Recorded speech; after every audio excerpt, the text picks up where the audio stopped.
Hi, everybody. Thanks for tuning in to the Coaching Call podcast. On this podcast, we'll cover various types of coaching by trainers in sports, martial arts, fitness, and business. We'll discuss each coach's methods to getting the most out of their respective athletes or clients and how they attempt to change the platform in which they coach. Join us on a fun adventure as we discuss unique coaching styles. Coaching is a universal part of how we get others to get something done. Join your host, Raphael, and his guests on this unique journey in coaching. Hi, I'm Sifu Raphael, and this is the Coaching Call podcast.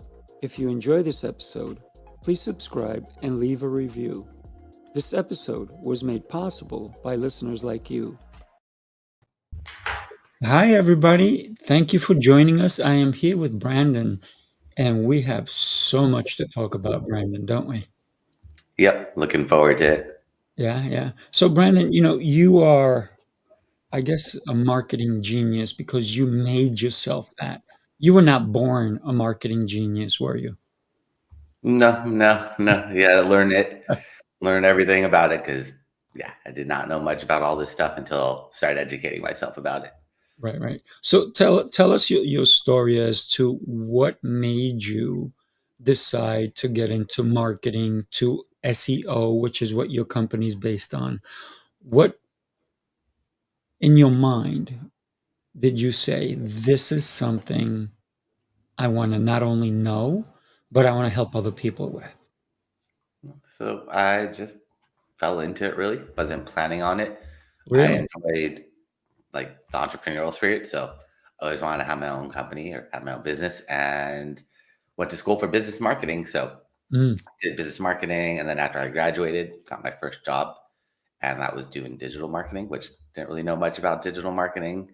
They said, don't worry, we don't know much about it either. We're going to take you to classes and workshops and learn alongside with you. And this is back in 2007. So working there for a little while, I realized that I could, that SEO, I was helping out with search engine optimization, social media, helping out with like email marketing, running paid ads, and everything helps to get traffic. But SEO is just a way to get free traffic.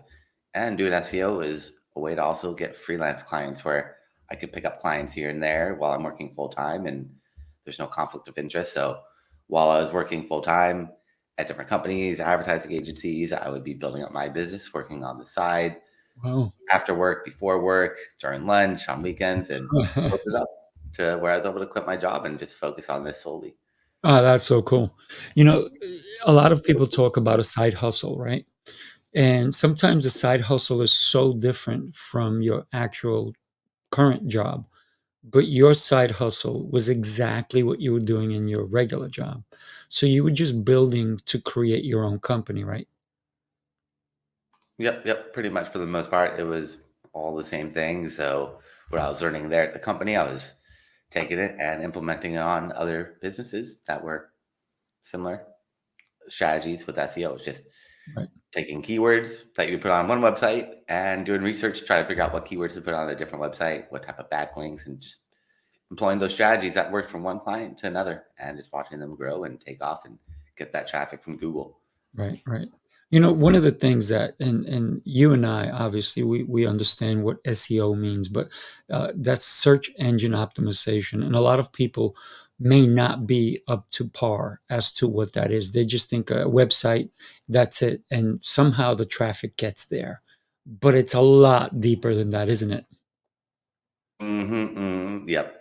So it's not just setting it up and forgetting it. It's a lot that goes into search engine optimization, putting keywords in different places on your website, building trust, sending trust signals to Google to let them know that you are relevant and trustworthy to be shown for those keywords because Google doesn't really trust anybody. So got to build that trust up, which is probably the toughest part about digital marketing or with SEO is just getting Google to trust you. But then also once you get Google to trust you, how to get people to trust you on your website to actually buy Exactly. off of you, which is also another really tough part.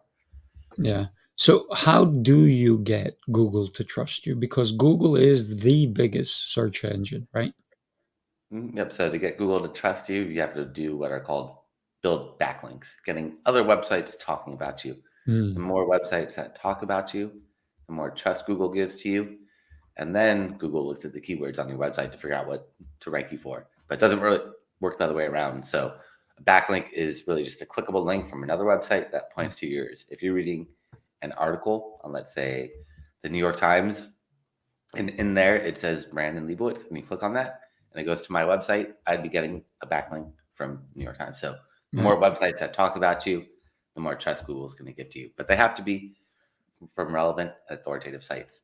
Yeah. You can't just be any random website linking out to you, because if you get the wrong type of backlinks, instead of ranking higher, you're actually going to drop down in rankings, which is the last thing you want to happen. So you have to be very, very careful with the backlinks. Right, right.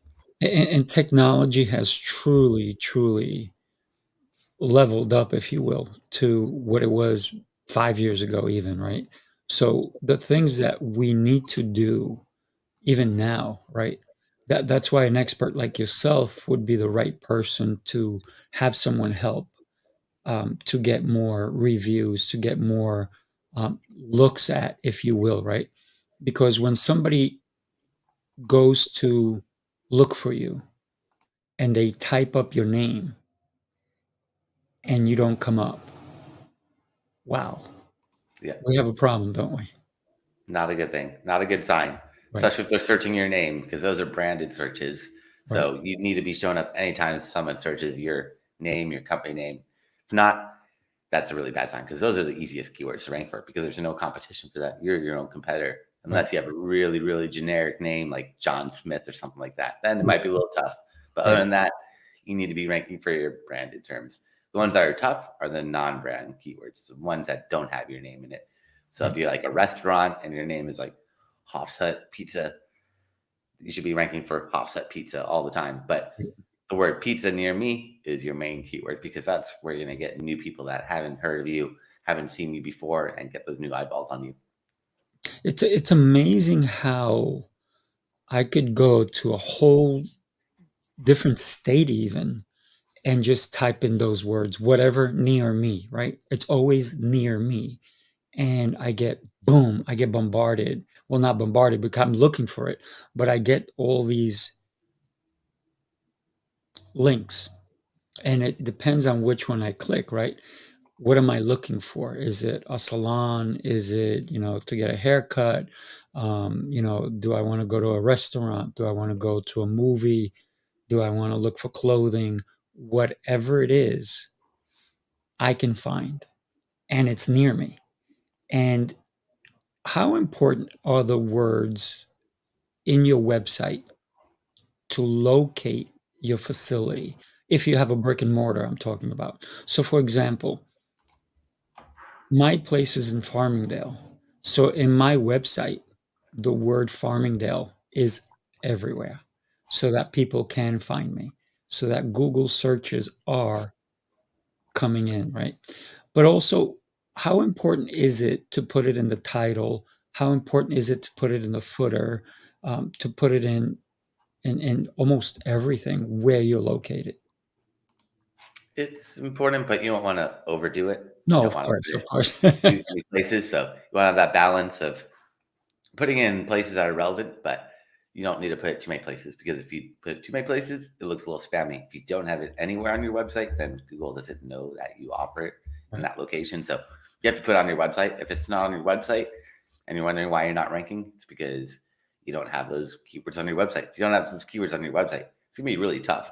But the best strategy is making a page targeting those keywords. Because if you mm, really want to become relevant, if you have a page about those keywords, that's the best. If you just have the keywords sprinkled all over your website, that's okay. mm, But if you really want to rank for keywords, you need to make pages dedicated to those specific cities.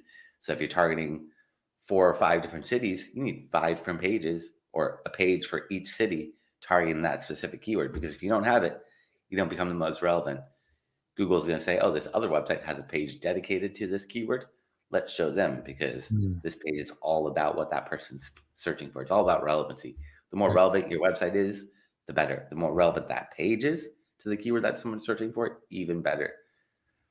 right. So when we think about web design, if somebody's designing a website, let's say, and a lot of people go, "Oh, I got my teenager to do my website. They know all that stuff," and let's say they do a good job, right? but maybe they didn't put anything in the description. Is that important anymore? Like I know it used to be, the words you put in your description to explain, because Google is going to look for those words as well, right? So there's a lot of different places you could put your keywords. I don't know how technical you want to get with it, but Right, right, if you go really, really technical with like the title tag is the most important place to put your keywords, or right. the SEO page title. It's going to be called differently for every platform, but that's really where you want to put your keywords. It's about 60 characters. Mm, After that, it gets cut off from Google, gets a little right, dot, dot, dot, gets cut off. So Google really looks at the title or SEO page title tag for you to put your keywords, and put as many keywords in there as possible without repeating yourself. right. And this is really where you want to do keyword research to figure out what keywords do you want to put in here. If you can't Mm. fit the keywords in there, you need to create a new page, because you can only Yes. target, yeah, because you can only target about 3 to 5 words in that SEO title tag. After that, it gets cut off from Google. And the SEO title tag is when you're searching in Google, the blue clickable link that you see is called the SEO title tag. Mm, Black text underneath it is called the meta description, which is usually about 160 characters. right, And that's usually 2, 3 sentences, maybe, that describes what that page is about. I want to really focus on putting the keywords in there, because when you write in the description, it should describe what that page is about. It should have the keywords. If it doesn't have it, then you should rewrite the description, because the description needs to describe what that page is about. And if it's about that set of keywords, it should have them somewhere in that meta description. right, Unfortunately, half the time you put a description in there, Google's going to pull their own meta description. But still, it's good to put your own in there, because the 50% of the time that Google's not pulling it, they're going to show yours. right, right. But then there's a bunch of other places too to Right. put keywords. And so one of the things that I think that became extremely popular was with Amazon and reviews. So how important are reviews on a person's website? And it doesn't matter the type of website nowadays, right? If it's a lawyer, doctor, I notice people are looking at reviews. If it's a deli, if it's a restaurant, on their own website, not necessarily on Yelp, right? But on their own website. How important are those?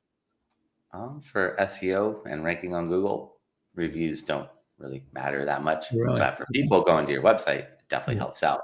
right, right. But in terms of ranking higher in the search engine, reviews aren't the number one thing, especially like on Google Maps and Yelp and things like that, or even Amazon.com. Like, reviews are important, but they're not what ranks a website. You could see someone might be, if you search on Google, like restaurant near me, the first listing might have 5 reviews, the second one could have 500 reviews, third Right. one could have 5,000 reviews. Mm, So reviews are important for people, because if we see right. 500 versus 5, looks a lot better to us.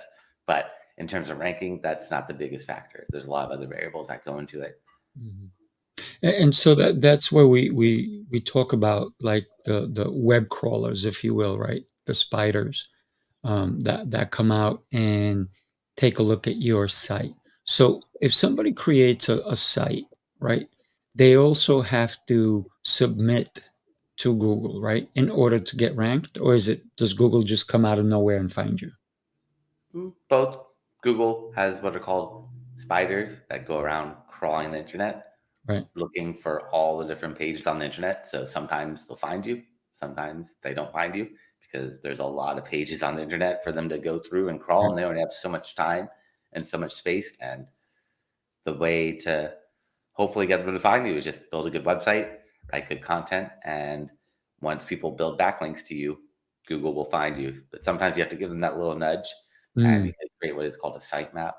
right. And then you create the sitemap and you submit it to Google. You can submit it to Bing through Google Search Console. It's a free tool from Google, Right. or Bing Webmaster Tools. You can submit that search and sitemap there, and that kind of gives them like a little roadmap showing all the different pages on your website, and helps them to crawl your website and find all the pages. It doesn't guarantee they're going to find all the pages, but it's kind of like a roadmap. So a sitemap, if everyone wants to check to see if they have one, all Mhm. they have to do is really go to their website, whatever it is, www.yourwebsite.com/sitemap, just one word, sitemap.xml.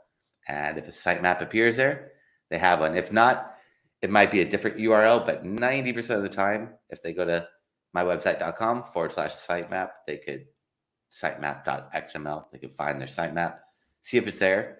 And then if it is there, go to Google Search Console, submit it there, and Mhm. let Google find all those pages. But if you don't find one, then you might have to build a sitemap. There's a lot of free tools out there. You just search on Google how to build a sitemap or a free sitemap generator, and there's tools that will build sitemaps for you for free.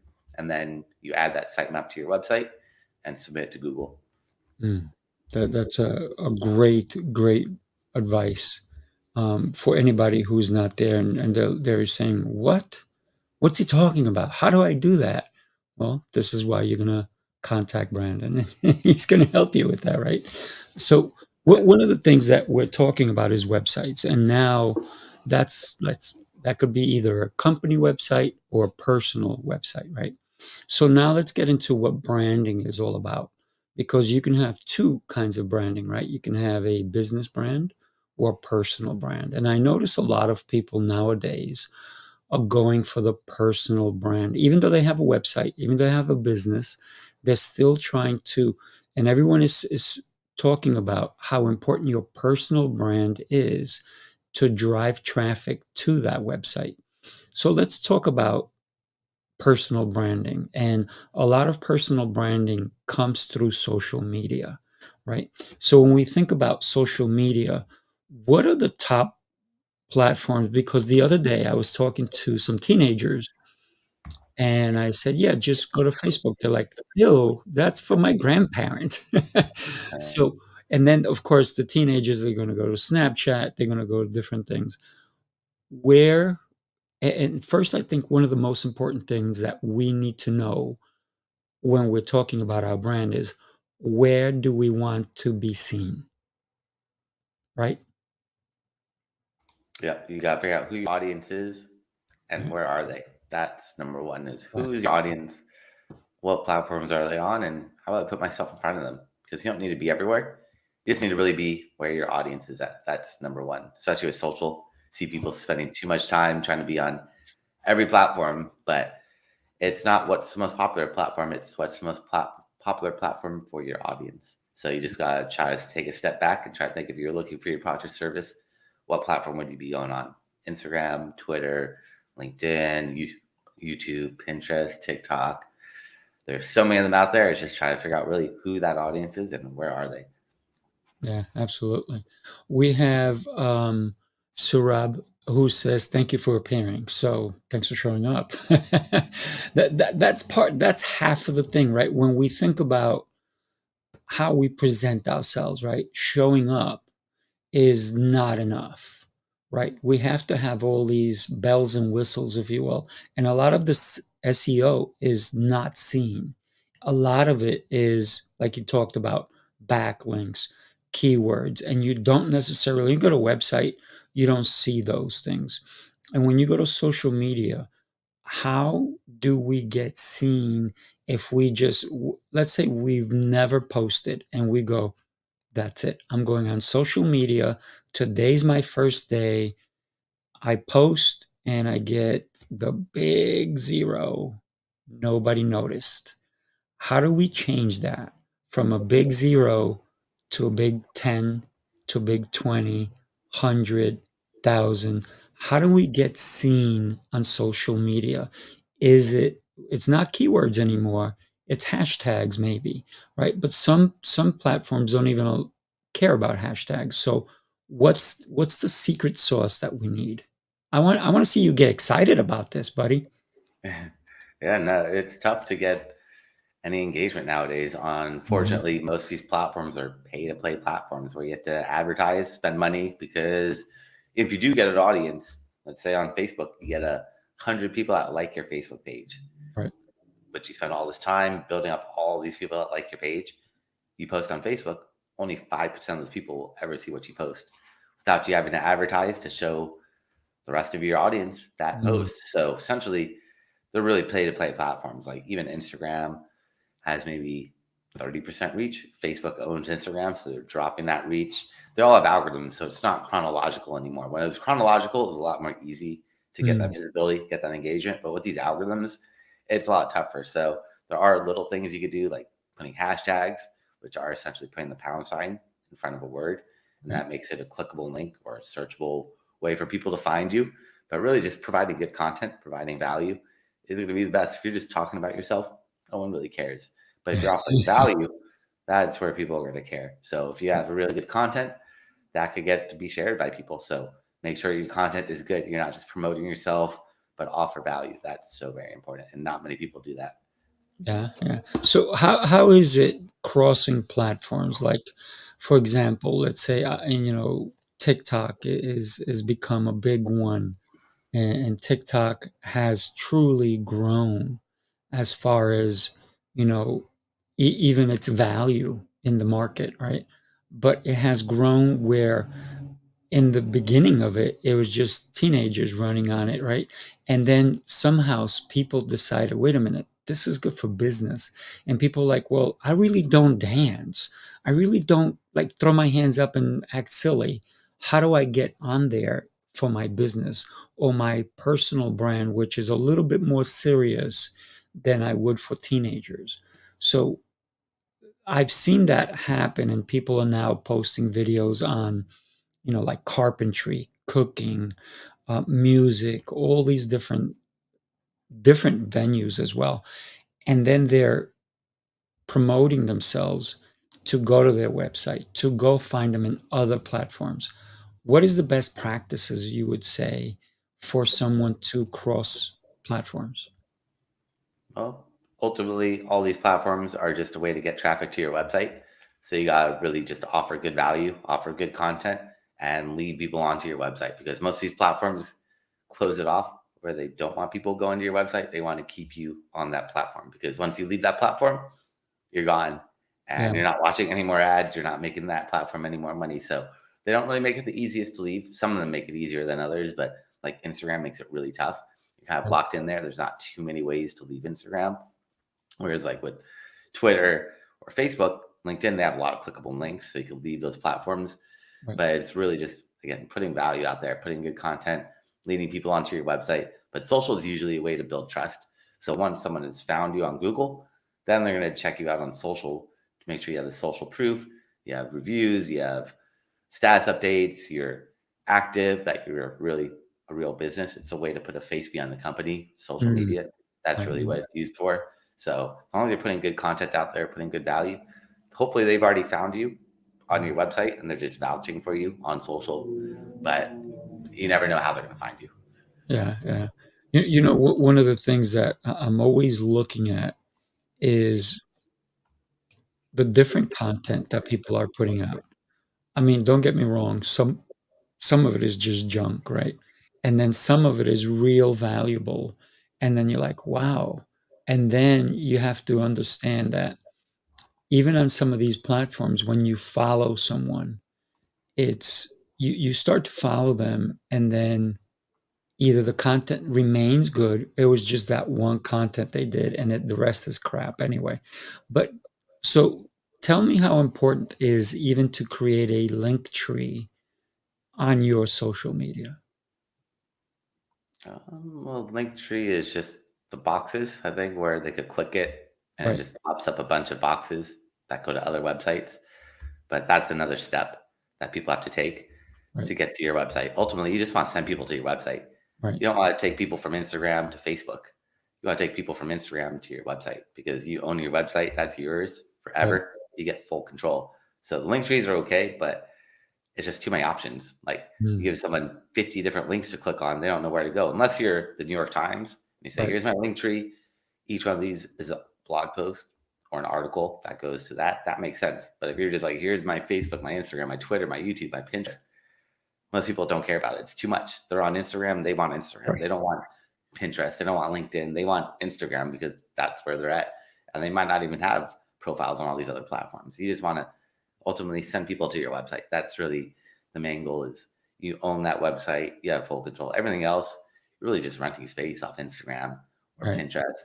That's not yours. That's Instagram's content that you're giving them. So you want to make sure you have full control of everything. And that's where your website comes into play. So talk to me, and you just mentioned Pinterest. What's the attraction to Pinterest? Because initially I always thought it was just cool images. right? But people are actually going on there. They're looking for content. People are looking for even businesses on Pinterest. How did that make that shift? Pinterest is about 80% female oriented. It's all Mhm. about DIY, crafting, fashion. So if you're in one of those niches, you need to be on Pinterest. Pinterest will get you more traffic than Google potentially because Sure. it has so many people looking for those specific industries. It works for other ones, but it doesn't work as well for some other industries. But if you're in anything female oriented, fashion, DIY, crafting, food, Mm, you need to be on Pinterest. If not, you're missing out on such a big audience. right. And so for somebody who's never been on Pinterest and they decide, okay, I'm going to go to Pinterest, are there easy steps to follow or do you need a guide? Um, Probably a little bit of a guide. You can learn it yourself. There's a lot of video tutorials, but you just gotta really just get in there. Just like with Instagram or any of these platforms, you just gotta get in there, play around, test it out. You're not gonna break anything. I mean, Right. you might break something, but you always fix it. It's not the biggest deal, but you're not gonna break these websites. So go around, play with everything, click on all the buttons, see what they do, explore and learn. Because if not, you're not gonna be growing. Okay, so here I go. You ready? I've tried all this. I don't know what to do. I call Brandon. Brandon, I need your help. Brandon, help me out. How do I start? Where do I go? Yeah, maybe Pinterest isn't where your audience is at. Maybe you need to be on a different platform. If you're trying it out and it's not working, then that might be a sign either you're not doing it properly or your audience isn't there. Because the number one thing is you don't need to be on every platform. A lot of people try to be on everything, but if it's not working, it just might not be where your audience is at. But with Pinterest, it's all about just posting images and videos, pulling them from your website and just sharing them or repinning them and putting a good description and some good hashtags in there. And other than Mm, that, there's not much you really do with Pinterest. Once it's up there and it lives forever, which is pretty nice. It's not like you have to keep updating it because there's no dates when that content was updated. It's once it's up there, it becomes kind of evergreen content. As long as you have a good image, that's really the main thing. Has to be a good image. If you're not putting a good image up there with the right dimensions or a video up there with the right dimensions, it's not going to look good. It's not going to be enticing for people to click. But even then, it has to be where your audience is at. If your audience isn't on Pinterest, it's not going to work. mm, gotcha. So let me ask you, not only Pinterest, let's say I'm starting a new business, even a brick and mortar, right? And I don't have time to do all this stuff, to post every day, to, create a website, to do my search engine optimization. So do I call you or do I call a web developer? Who do I call? Do I call both of you? So I don't help with building websites. I help with Okay. the marketing, getting traffic. So if you don't have a website, you're probably going to need a web developer, programmer to build that website. But once you have a website, then we can help getting that traffic and making sure people find you. Because building a website, you can spend millions of dollars on it, but if you're not marketing it, no one's really going to find it. So got to have that balance of building a good website that's optimized to get conversions, but also making sure you market yourself to the right people. That way you do get those leads. Mm. Yeah, so that's the critical part, right? Marketing. So when let's say I hired you, right? And let's say I have a pizzeria, right? And I don't have time because I'm making pizzas. I don't have time, and I hired a guy, and he promised me the moon, and all I got was silence. Nobody comes to my website. I barely have a visitor. Maybe I get a visitor once a month. And I heard about you on this incredible Coaching Call podcast. And I said, you know what? I'm going to reach out to Brandon because not only do I know his website, which is right up on the screen, it's SEOoptimizers.com. And I reach out to you. I said, Brandon, I have my website. I need your help. I need help not just with search engine, but I need help with my social media. Are you able to do both for me with marketing? Yep. Mobile up SEO, social media, paid ads, email marketing, pretty much anything that focuses on getting more traction, getting more traffic. So Building the websites, not my area of expertise, but growing it, making sure people Mm. find you, that's really what I focus on. Right, right. So when in the past I have a martial arts school, right? And I hired a guy and swore that he would get me as many leads as he got someone else. Guaranteed. Well, guess what? Didn't work. And then he got mad. And then he goes, "Give me another shot." I'm like, "Okay." He didn't charge me anything more. He goes, "Give me another shot." I said, "Okay, take another shot." Don't get me wrong, it cost me money because I had to advertise, right? I had to pay for the advertisements. Nothing. Still crickets. So I got rid of him. Now, what sets you apart from someone who only delivers crickets? Well, I make sure to focuses on getting those conversions. So getting traffic is just half the battle. That's Mm, what I realized over the years is doing SEO will get you traffic to your website, but what happens after that right. visitor gets to your website? Most of the time they're going to leave, unfortunately. So getting traffic is just half the battle. Once you get that traffic, to optimize that website for conversions to capture that traffic and actually convert them into leads, phone calls, sales, whatever that may be. But Mhm. that is the tough part. That is really the trickiest part is getting traffic is easy enough. It's how do you get that traffic to convert? That is really the tough part. And that takes a lot of time of testing, trying things out, seeing what's working, what's not working, and just constantly tweaking and testing strategies out. But it's not something like done and forget about it, right? It's a constant revision, right? Because I believe that the spiders do come back to your website. They don't just come back they don't come back once, right? And then just never come back and look at it again. Isn't it important to constantly update your website, to constantly change the content? And therefore, I'm wondering if a blog or a vlog is going to make a difference on your website. I know Google wants you to Google's spiders, what's that called? The internet. They come to your website all the time because they're Mm, looking for new content, new pages, new keywords, changes, revisions. Because a website's always being updated. If you're an e-commerce website, you're always having new products, taking products mm, away. So right, Google has to come to your website all the time to see what's still relevant, what's not relevant. And there's a lot of different ways to add new content to show Google that you're still relevant by updating your website, adding new pages, tweaking the copy on your pages, adding new blog posts, whatever it may be. But a blog is just another way to add more content to your website. Add new pages because the more pages you have, the more keywords you can target, the more mm. opportunities you have to rank for different variations of it. But it's all about just adding good quality content to your website. Nice, nice. So when we talk about adding more pages, for example, let's say, and I'm talking about like the pizzeria, right? Let's say I have my main page and then I have my menu, and then should I not just have those two pages, but maybe have like maybe um, meal of the week, right? Or pizza of the week, or we now offer delivery. So every so often that should change, like even this week's special, right? So that way it's changing and you're creating new content, right? Would you say that's relevant? So essentially, the pages need to be keywords that people would be searching for. So people would be searching for new deal of the day pizza. That'd be a keyword, but Right. I'm not too sure of how many people would actually be searching that. Maybe Whereas someone might pasta, search for right? so Lasagna, you know. yeah, so people might be searching for like pizza delivery. So if Right. you have a page about delivery, that would be good. If you have Mm, a pizza restaurant, someone's right. looking for a restaurant, then you have a page about dining in. That could be Right. good.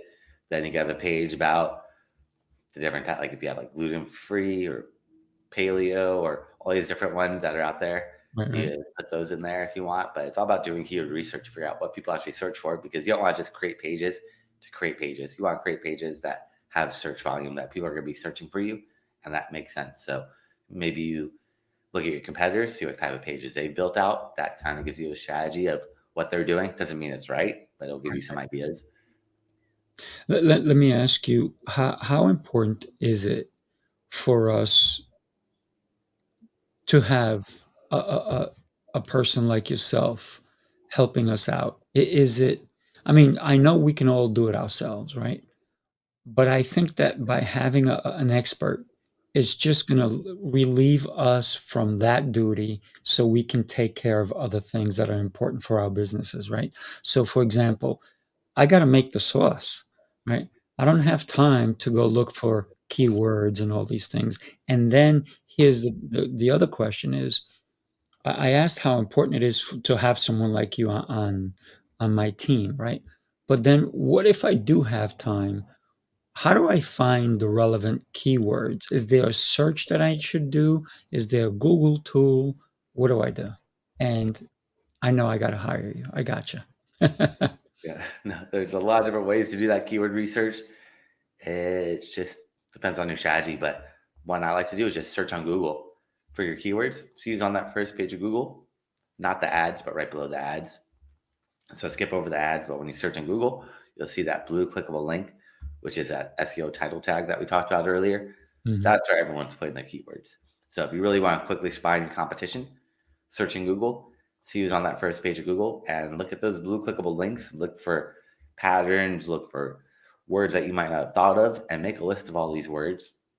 And then you could throw them into a different tool called the Google Keyword Planner, which is a free tool. That'll show Mhm. you how many people actually search for that keyword every single month, because you don't want to just guess or copy what your competition is doing, because sometimes it's right, but sometimes the keywords that they're putting in there might be outdated. There's old, there's new variations or Mm. slang terms that might be out there that might be a little bit more relevant. But definitely look at the competition, spy on them, because they're on that first page of Google. They're definitely doing something right. So you could quickly see those keywords without looking at the coding or anything else. They're just right there for you. Right, right. Easy for anybody to find, right? Yep. Don't have to look at the code. You don't have to know any technical things. You just search on Google and you can see it right there. Mhm.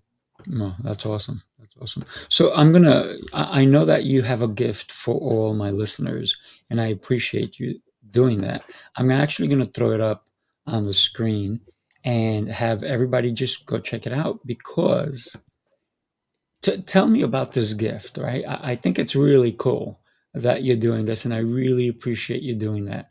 Talk to me about when they go to your website, they do /gift. What are they getting? Yep. So for everyone listening, I create a special gift on my website. It's SEO Optimizers.com. That's SEO Optimizers.com /gift. And they can find that gift, which has all my contact information, but also my classes that I've done over the years. I've thrown that up there for free. So if they want Mm, to learn more about SEO or digital marketing, I've done a lot of different courses. They can find those there, nice. along with also if they want a website analysis where I'll check their website out from an SEO point of view, Mm, see what's working, what's not working, and give them some free feedback. They can book some time on my calendar to get that free consultation all there on that nice. web on that page. Oh, that's awesome. I'm gonna ask you to do mine. Yeah, no, happy to do it. You can fill that out there and I'll check out your website and give you some feedback from an SEO perspective, let Oh, you I know what's appreciate working. that. That'll be awesome. That'll be awesome. You know what? Because for me, like I said, it's important to get the right people on your team. And it seems like not only seems, but it's apparent to me that you know your stuff, right? That you know that just getting the traffic to your website is important, but also keeping the traffic on your website for a little bit, right, is important for them to do something. Not that they come to your website and just look at it for 2 seconds and click away, because attention spans, my gosh, they've gotten shorter and shorter and shorter. So, what are the things that from two points of view? One is from your social media. How do you get somebody to click on your content or even stop and take an extra 3 seconds and look at your content? And then how do you get someone to stay on on your website and even click around a little bit and find out more? You have to have really good, engaging content on Yeah. social that hooks people right away, because it's too easy to keep scrolling and scrolling and scrolling past it. So If you don't have anything exciting right away, probably gonna lose that person. So got to capture their information or capture their attention, hook them, then offer some value, and then try to lead them onto your website, which leading them onto your website is going to be the toughest part because most of these platforms kind of close it off. They don't want you just clicking on links. So if someone's watching an Instagram post from you and you say, go to my website, there's no clickable link there. They have to actually type it in manually, which most people are probably not going to remember your URL. So Mm, all about just getting creative with it, trying to figure out ways to get people to leave social and go onto your website, which could be tough on some of these platforms because they really keep it closed. They don't want you leaving.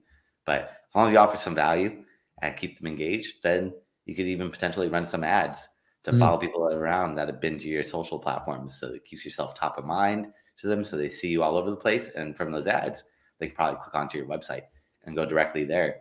But the ads will just keep you top of mind. Maybe they saw you post a really good Instagram post with really good, valuable content. And now they see your ads, following them around, like, oh, I remember this person gave some value. Now let me check them out on their website. But then once you get to the website, how do you keep them active and engaged? And you just have to have all the pertinent information right there for the person to see. right. What they get, call to action, a value proposition. Mm. You can put a video up there, but whatever you can do to just entice people to want to learn more and keep them engaged. Yeah, absolutely. I just threw my website up there, maxfit.us. So whenever you get a chance, just check it out, and then we'll talk, obviously. But one of the things that I'm always looking at is, and you talked about it so much, content, right? How engaging is the content? Because for my you know, I have so many different platforms I actually post on. I post on LinkedIn, I post on YouTube, I post on Instagram, I post on Facebook.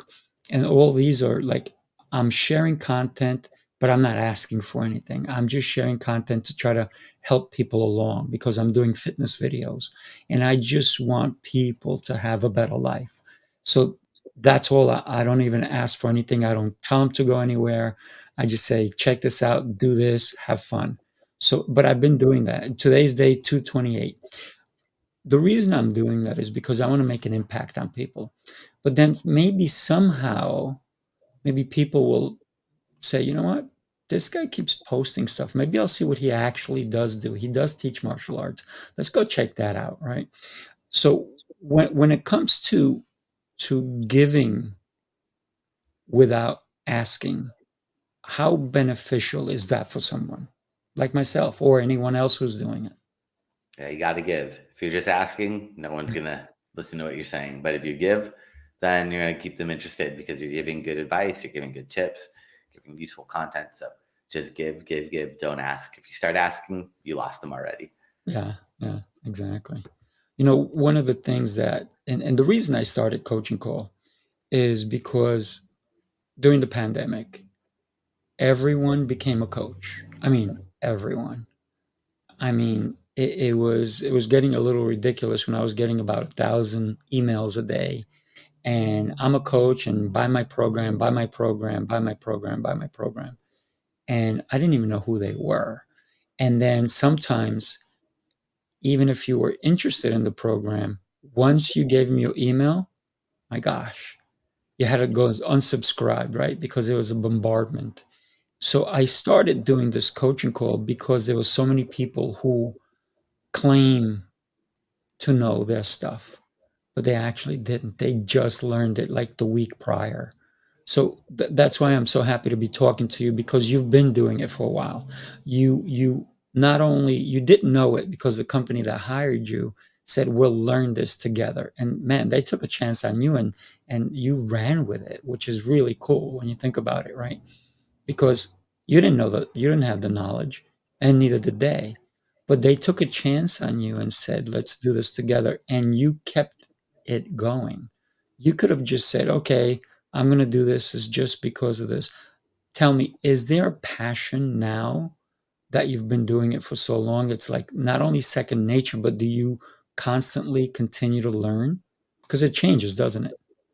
Yeah, Google changes every single day. So it's constantly changing and just trying to stay up to date with it. Which keeps it interesting because if it's just the same thing over and over again, Right. probably get a little boring. So Google is making it interesting by changing their algorithm pretty much all the time. They never keep it the same. So you're in school every day almost. For the most part, not too much, but every once in a while, the big updates, Right. those are the ones where you really have to look at what's going on. But they are making little tweaks all the time. So you have to Mm, constantly just see, did anything happen? Did I shoot up in rankings? Did my rankings stabilize? Do they fluctuate? Do they bounce around? What's going on? But you never know what's going to happen until you just keep up to date with it. Keep reading, learning as much as you can. Digital marketing, it constantly is changing. yeah. So let me ask you, Brandon, how do you know, and you keep talking about your ranking, how do you know where you rank with Google? Is there a tool? Is there a way? Do you go to, I know you have Google Analytics and so forth, but do they rank your website in comparison to other similar websites? Or is it the business, the type of business you have? How do they rank? So ranking is what position you're in. So if you're searching for yourself and you're ranked on page one, position fourth one, then you'd be position four. So you can just Right. manually search, or there's tools that will check for you, or you could use like Google Analytics, Google Search Console, and those free Mm, tools to track it as well. But there's a lot of different ways to track it. Some of them are paid, some of them are free. But it's just, or you can just manually go in there and search if you have time to do it yourself. mm. So, yeah, thank you for that. And let's talk a little bit about, because right now we're doing a video, right? Let's talk about video. How important is video content on your website? And when we talk about, there's a couple of places you can do Vimeo, you can do YouTube. How important is it to either have the video live on your website or embedded in your website? Yeah, What's the no, with difference? video is pretty important nowadays. People want visual content. They want to see things versus reading. So if you can have videos, it's always going to be a little bit better, I feel like. And if you can put that video on your website, that's going to be a lot better than just having a long article, blog Mm, post. People probably going to read that, but they'll watch that video. So video content does help out, especially nowadays. If you look at all these social media platforms, it's pretty much all video. right. People just want visual content or videos. And like we talked about earlier, attention spans are really short. So videos are a way to keep people engaged without having to read, spend a lot of time invested in reading an article or a blog post or something that's really long. Mm. So that's something that's very interesting that you just said, something that's very long. So should videos be short as well? Because this right now we're up to like almost 48 minutes, and this is going to go on YouTube, right? And then it's going to live there. So are people going to engage in something that's longer than 5 minutes, 10 minutes, 20 minutes, 30 minutes? Or is it based on the interest that they have? Probably based on the interest because there's no golden rule for videos. Usually a little bit shorter nowadays seems to be better for people's attention spans Right, right. versus really long form, but just depends on how engaging that content is. And if it's really engaging, they'll listen all the way through.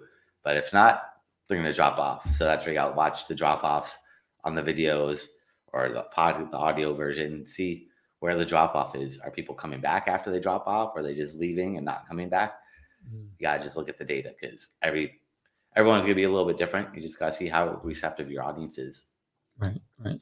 Because I can actually, if I have a pizzeria, I can be how I make the sauce. I can make a video with that. How I flip, the pizza pie and all that stuff.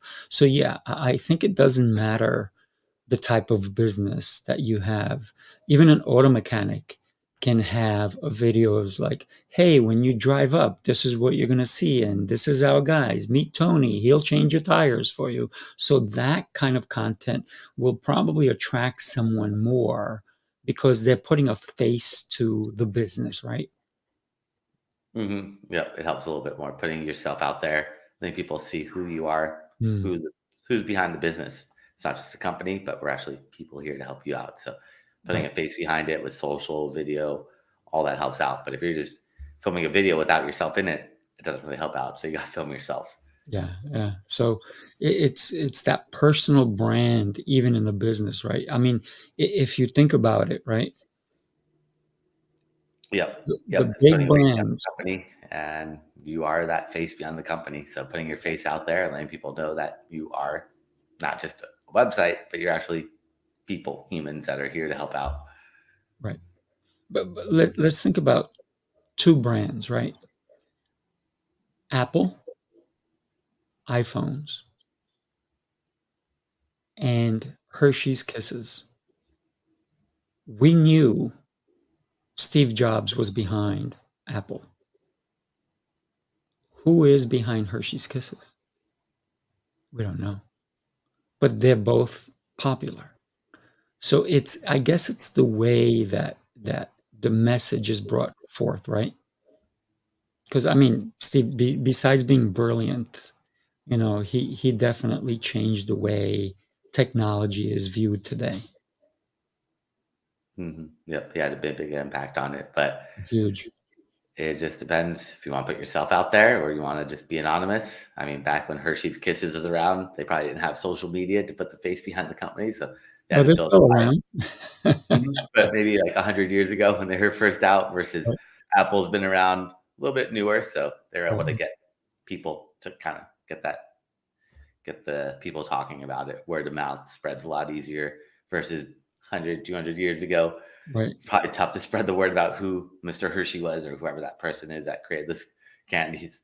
But nowadays, I feel like personal is a little bit better, but just depends on what you're putting out there. Sometimes you want to stay anonymous and not put yourself out there.